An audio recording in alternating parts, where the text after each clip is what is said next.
Hi everybody, Michael Berge with Digiday here at day 2 of Possible, and I'm very happy to have with me Michael Kassan, who probably doesn't need any title or company to go with it, I guess, right? I don't know, maybe. Well, I guess- I'm just going to go with what my mom and dad gave me, which is my name. Okay, Michael Kassan, maybe Man About Town, something like that. Anyway, thanks for joining us. I know you're a busy man. Let's start off with Possible. Here we are, year 2. You've been quite involved behind the scenes. I believe you're the chairman of Beyond Ordinary, right? Yes. From what Christian Mucha just told me earlier, we got 1,000 more people than last year. I think more sponsors and trade show exhibitions. What's your take on what this has grown into in year 2? Well, I said this last night at the kickoff that Christian hosted. What he's done and what the team has done is quite extraordinary. They've created a habit only in year 2. Possible is now a real thing on people's calendars. There's a fair amount of FOMO going on from those who didn't make the journey. The numbers are astounding. Literally, as you said, Michael, 1,000 more people than last year. I think the number was close to 3,500 attendees. Yeah. In the second year of a conference, it's unheard of, and you can feel it. It's palpable. And, there's that expression, just what the world needed, another conference. Apparently there was a void. Maybe it was a geographic void. Maybe it was a subject void. But I think this moved into the void.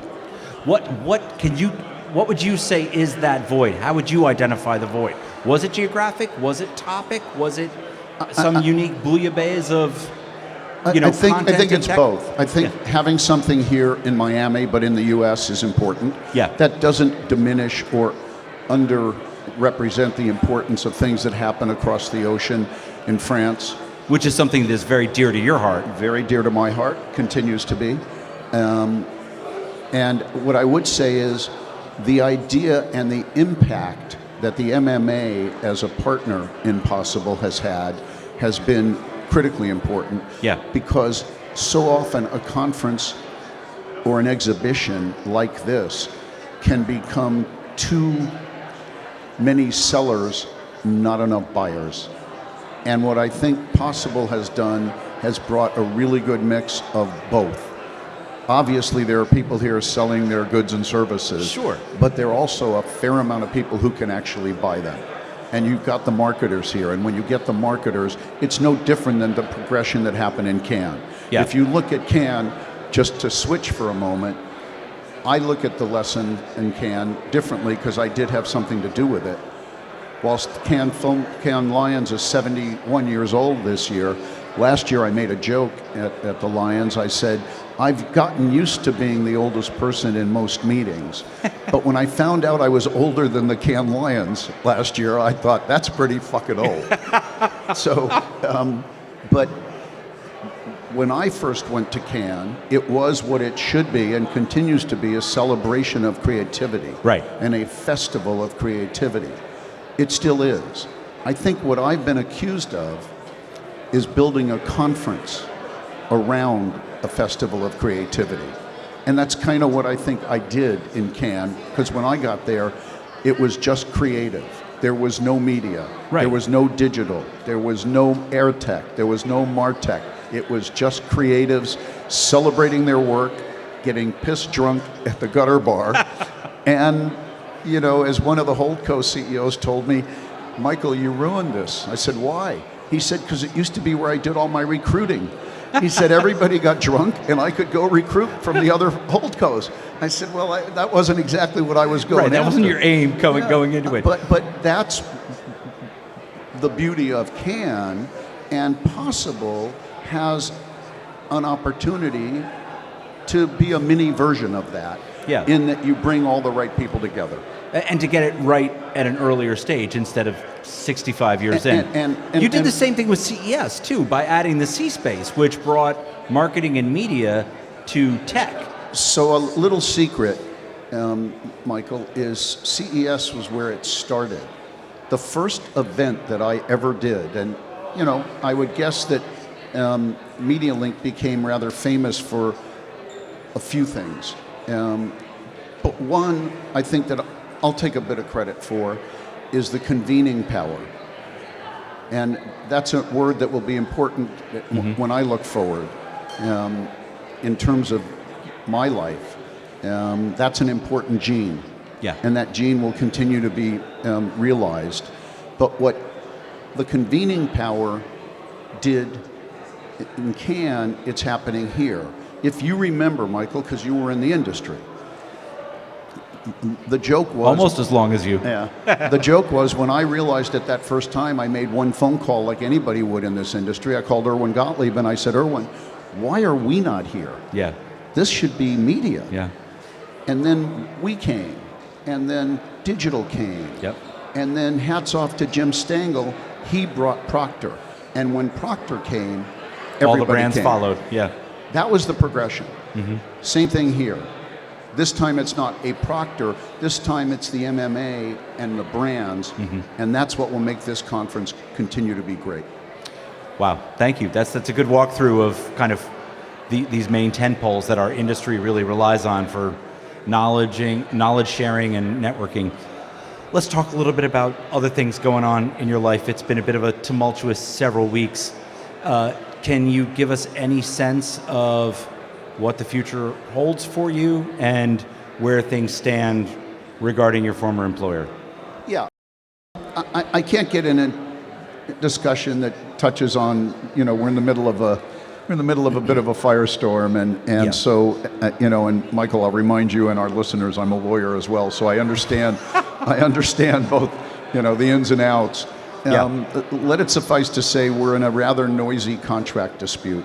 At the end of the day, that's what it is. Yep. All the noise in the background is really just that, noise. It's not fun noise, but it's noise. And I think we'll find a resolution to that. In terms of what I'm thinking, I look at it through the lens of 3 C's. The 3 C's that I look at are consult, convene, and co-invest. If I'm looking at what's next for me, this is an industry that I love. I will say this in a very heartfelt way.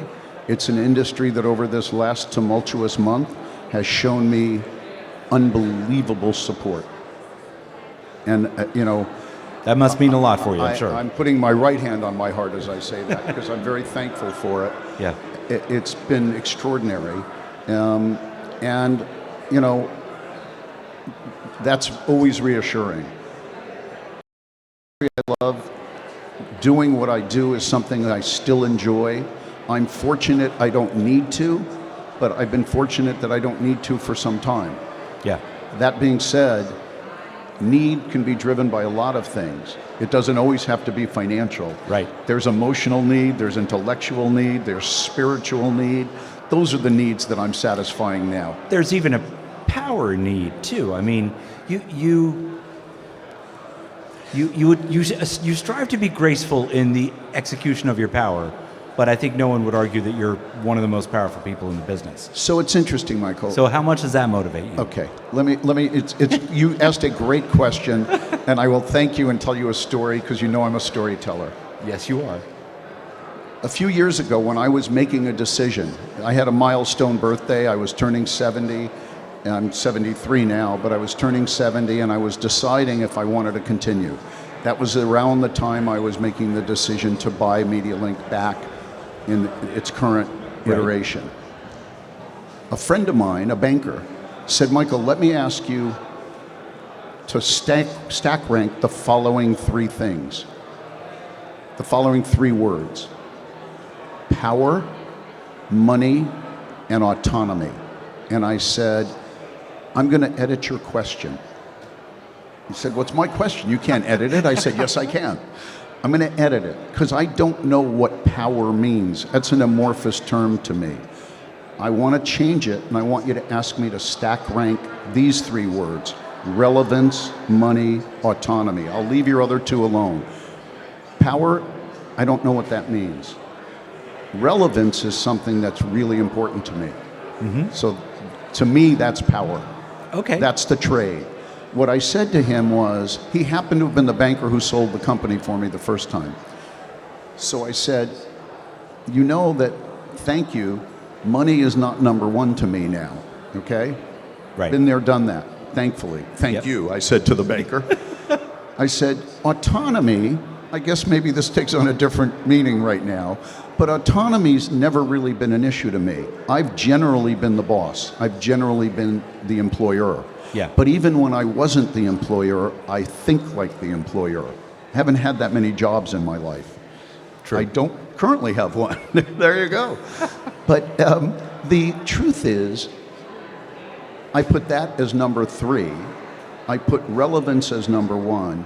And money still matters, so I put it as number 2, if only to keep score. So when you talk about power, I really mean that. I don't understand that word in the context. I know I have influence in the industry. I know I have convening power. Yeah. So I will put power at the end of convening because I think that is a superpower. And if you can have it, it's a wonderful superpower to have. And I think that that's how I would respond to that question. Well answered. All right, well, I'm going to let you go because you've got a lot to do. You're speaking tomorrow on stage. I am. We all look forward to hearing that. Thanks for your time. Michael Kassan. Thank you, Michael Berge.